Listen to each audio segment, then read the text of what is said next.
Assalamualaikum warahmatullahi wabarakatuh. Selamat siang semuanya. Yang kami hormati, Ibu Nuchaila Ainia Esmat Emstad, selaku dosen pengampu mata kuliah manajemen proyek. Perkenalkan, kami dari kelompok 3 yang beranggotakan Aura Aulia Anastasia Hadi Putri dengan NIM 1206230003, Muhammad Feryardiansyah dengan NIM 1206230044, Jonathan Mangirim Panggabean dengan NIM 1206230051, dan saya sendiri Novita Chelsea Ledar dengan NIM 1206230052. Pada kesempatan kali ini, izinkan kami untuk mendemonstrasikan hasil tugas besar manajemen proyek yang mengangkat tema Sistem Informasi Pelayanan Terpadu Satu Pintu. Presentasi ini akan membahas perencanaan proyek PTSP mulai dari proyek charter, ruang lingkup, penjadwalan, pengelolaan sumber daya, biaya, hingga risiko proyek, serta diakhiri dengan demo sistem. Selanjutnya, boleh next. Baik, berikut ini adalah proyek charter dari proyek kami. Jadi proyek ini berjudul Sistem Informasi Pelayanan Terpadu Satu Pintu atau PTSP. Sponsor utama dari proyek ini adalah Pusat Data dan Informasi Kementerian Lingkungan Hidup serta Badan Pengendalian Lingkungan Hidup. Kemudian adapun tujuan utama dari proyek ini adalah untuk meningkatkan efisiensi, transparansi, dan akuntabilitas layanan perizinan, mendukung transformasi digital, serta mengurangi potensi praktik KKN melalui digitalisasi proses pelayanan. Dari sisi aspek proyek, pengembangan sistem PTSP ini memiliki anggaran sebesar 95 juta dengan durasi pengerjaan selama 30 hari kalender. Sementara itu, bisa dilihat pada bagian kanan slide ditampilkan target utama sistem, yaitu platform PTSP yang terintegrasi untuk mendukung pelayanan perizinan di bidang lingkungan hidup dan kehutanan secara lebih efektif. Selanjutnya dapat dilanjutkan oleh rekan saya. Lalu selanjutnya kita mengacu pada scope management plan. Pada bagian scope management plan, kami menjelaskan bagaimana batasan dan ruang lingkup proyek ini ditentukan dan dikendalikan. Dasar penentuan scope ini mengacu pada project charter, dokumen SRR, sistem PTSP, kebutuhan unit bisnis perizinan KLHK, serta standar SPBE dan kebijakan keamanan yang berlaku. Ruang lingkup proyek ini juga meliputi yaitu pengembangan sistem PTSP berbasis web, integrasi dengan OSS dan pilar B3, lalu pengujian sistem, lalu migrasi ke server Pusdatin, serta penyusunan dokumentasi dan pelatihan pengguna. Adapun yang tidak termasuk dalam ruang lingkup proyek ini antara lain yaitu pengembangan aplikasi mobile natif, sistem di luar PTSP KLHK, pengadaan hardware baru, serta verifikasi lapangan secara manual. Pengendalian skop dilakukan melakukan verifikasi berdasarkan SRS dan acceptance kriteria, serta setiap perubahan skop wajib melalui mekanisme change request dan mendapatkan persetujuan sponsor. Boleh next. Lalu di sini ada BBS work breakdown structure-nya, yaitu digunakan untuk memecah proyek menjadi beberapa pekerjaan yang lebih terstruktur dan mudah dikelola. BBS ini mencakup tahapan perencanaan analisis kebutuhan, desain sistem, pengembangan back-end dan front-end, pengujian sistem, hingga deployment dan dokumentasi. Dengan adanya BBS ini, setiap aktivitas proyek memiliki pembagian tugas yang jelas, serta dapat dipantau progresnya secara sistematis. Hal ini membantu tim proyek dalam mengontrol waktu, biaya, serta kualitas pekerjaan agar sesuai dengan target yang telah ditetapkan. Boleh di next. Oke, lalu pada bagian schedule, kami menampilkan rencana waktu pelaksanaan proyek secara keseluruhan. Proyek PTSP direncanakan berlangsung selama kurang lebih 30 hari kalender dengan membagi waktu disesuaikan pada tahapan BBS. Tahap awal difokuskan pada perencanaan dan analisis kebutuhan, kemudian dilanjutkan dengan pengembangan sistem, lalu pengujian, hingga tahap deployment dan pelatihan pengguna. Penyusunan jadwal ini bertujuan untuk memastikan setiap aktivitas berjalan sesuai milestone dan proyek dapat diselesaikan tepat waktu. Boleh next. Selanjutnya akan dilanjutkan oleh rekan saya. Mungkin untuk selanjutnya yaitu Human Resource Management. Di sini untuk pembagian job desk-nya terbagi menjadi 4, yaitu yang pertama project manager atau sistem analis, yang Yang kedua ada back-end developer dan database engineer. Yang ketiga ada front-end developer dan UI UX designer. Dan yang keempat ada QA tester atau DevOps engineer. Di sini untuk pengelolaan SDM-nya sendiri itu menggunakan tim internal tanpa outsourcing atau tanpa dari luar. Yang kedua ada pembagian perannya secara jelas berbasis kompetensi masing-masing individu. Yang ketiga ada koordinasi lintas peran selama siklus proyek.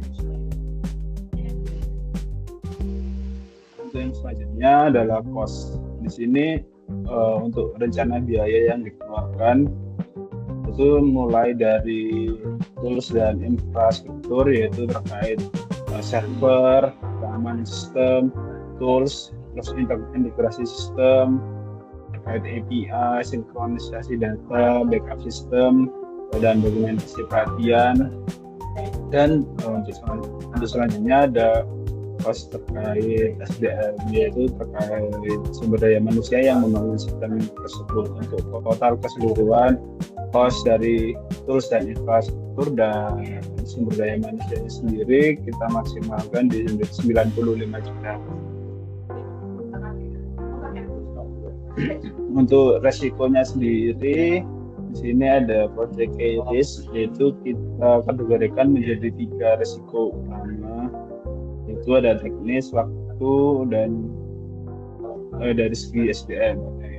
Untuk resiko utamanya sendiri dari segi teknis, itu mungkin bug kritis dari sistemnya, terus mungkin terkait performa sistemnya, dan kegagalan yang mungkin terjadi di sistem. Terus untuk waktunya ada keterlambatan server produksi karena waktunya bisa dibilang cukup singkat, jadi ada resiko keterlambatan itu. Dan untuk SDM-nya sendiri, karena kita menggunakan SDM internal, mungkin ada keterbatasan di ketersediaan tim developer, dan untuk nanti jika sudah rilis ada resistensi penggunaan terhadap sistem baru untuk yang belum menggunakan. Karena ada beberapa dampaknya seperti fitur tidak optimal, terus akhirnya nanti jadwal go live-nya mundur, dan pengembangan yang sedikit terlambat. Untuk strategi mitigasinya mungkin kita koordinasi dan testing secara bertahap untuk checklist-nya. Waktunya sementara bisa kita seperti menggunakan cloud atau staging sementara waktu untuk memperluas cloud utamanya. Terus yang SDM itu menyesuaikan alokasi resource dan prioritas kerja yang harus diutamakan. Oke, mungkin untuk selanjutnya bisa dilanjutkan oleh teman saya. Baik, untuk selanjutnya yaitu untuk websitenya sendiri. Ini adalah halaman utama dari website sistem pelayanan perizinan lingkungan hidup dan perhutanan. Jadi di website jalan utama ini ada terkait PTSP digital itu seperti apa, lalu ada jenis layanan yang dapat diajukan mulai dari izin lingkungan hingga izin penyimpanan sementara limbah B3. Lalu kami juga menjelaskan tentang keunggulan platformnya, lalu ini adalah implementasi dari SRS-nya. Baru di akhir akan ada mulai mengajukan perizinan. Dan di sini jika belum akun, pengguna bisa klik daftar, lalu mengajukan sebagai pemohon dan memasukkan nama lengkap. Baru nanti klik daftar. Kalau jika misalnya sudah mempunyai akun, bisa langsung login saja sebagai pemohon, lalu tinggal menuliskan emailnya.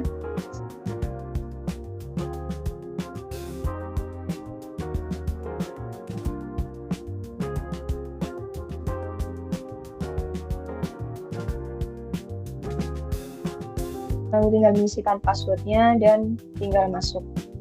Dan di sini ini ada dashboard pemohon. Jadi di pemohon ini kita bisa melihat total permohonan, yang sedang diproses apa saja, disetujui maupun butuh tindakan. Dan di sini kita coba untuk mengajukan permohonan baru, jadi tinggal klik buat permohonan. Kalau misalnya kita izin untuk kegiatan yang berdampak pada lingkungan hidup, klik lanjutkan. Lalu misalnya kita masukkan nama perusahaannya, lalu tinggal masukkan NPWP-nya, alamatnya, tinggal melengkapi data-data saja.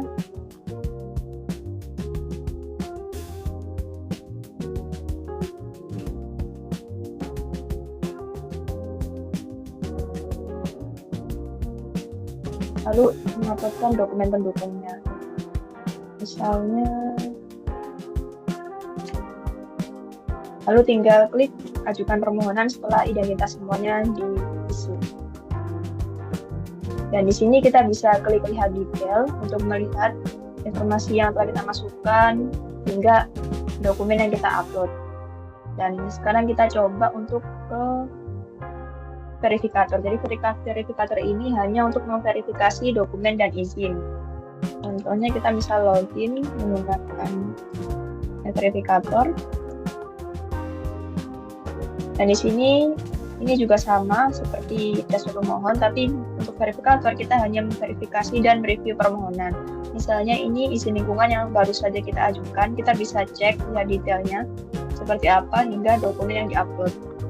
Kita juga bisa untuk meminta info tambahan kalau misalnya ada yang direvisi atau seperti apa. Kita juga bisa melakukan penolakan maupun disetujui. Misalnya ini kita setujui. Dan coba kita cek ke dashboard pemohon.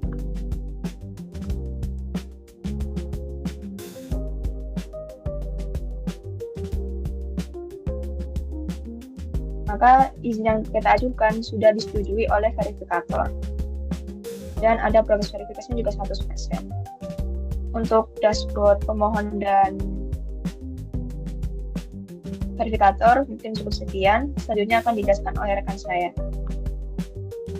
Baik, selanjutnya di sini saya akan mendemokan untuk admin. Jadi admin di sini adalah akan melihat terkait dengan tracker analitik dari verifikator maupun dari pemohon gitu. Di sini saya akan login untuk mendemokan admin. Nah, di sini ketika kita masuk pada halaman admin akan ada 3 fitur utama, yaitu ada overview, data analytic, dan juga ML prediction. Untuk yang overview, di sini kita bisa lihat ada total permohonan yang masuk itu berapa, kemudian dari verifikator itu ada menunggu verifikasi itu ada berapa banyak, kemudian dan juga ada tingkat persetujuan dalam bentuk presentasi serta rata-rata waktu proses seperti itu. Nanti di sini pada bagian bawah kita bisa melihat aktivitas yang dilakukan baik dari pemohon maupun dari verifikator seperti itu. Nah, di sini kita juga bisa melihat pada bagian daftar permohonan, kita bisa ngecek detailnya juga. Jadi di sini bisa kita lihat progres verifikasinya itu sudah sejauh apa, informasi pemohonnya, dan juga berupa deskripsi kegiatannya seperti itu, serta nanti akan ada dokumen pendukungnya. Nah, kemudian itu di bagian untuk overview. Selanjutnya di bagian data analitik, di sini kita bisa melihat ya tracker untuk segi pemohon dan juga verifikator. Jadi kita bisa melihat distribusi jenis permohonannya itu seperti apa dalam bentuk pie chart seperti ini. Nanti bisa kita tahu jenis-jenis permohonan baik dari izin lingkungan, izin usaha, kemudian izin operasional itu berapa persen seperti itu. Nah, di sini juga ada analisis bottleneck. Ini kita untuk ngecek hambatan ya, seberapa besar hambatan dalam proses baik itu pengajuan, verifikasi awal, kemudian teknisnya, review tim, dan juga approval atau persetujuan. Nah, di sini kita juga bisa melihat efisiensi waktu pemrosesan itu berapa lama ya, berapa persen seperti itu. Dan di sini juga ada pola aktivitas yang terjadi. Jadi kita bisa lihat untuk waktu yang paling sering dilakukan permohonan itu di jam berapa seperti itu dan di hari apa.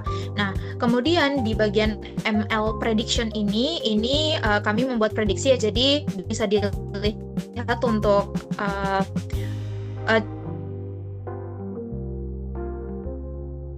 time seriesnya bisa prediksi per ML untuk prediksi permohonan. Jadi kita bisa lihat nanti total permohonan di bulan selanjutnya itu berapa banyak, seperti itu. Nah, di sini kemudian juga kita bisa lihat ya, jadi ada prediksi permohonannya itu berapa banyak di bulan depan, kemudian approval rate-nya atau persetujuan ratingnya itu seberapa besar akurasinya, kemudian waktu prosesnya berapa lama, resikonya itu berapa tinggi, seberapa tinggi resikonya, dan juga ada rekomendasi SDM-nya. Mungkin cukup sekian untuk bagian admin. Mungkin sekian dari kelompok kami. Terima kasih. Wassalamualaikum warahmatullahi wabarakatuh.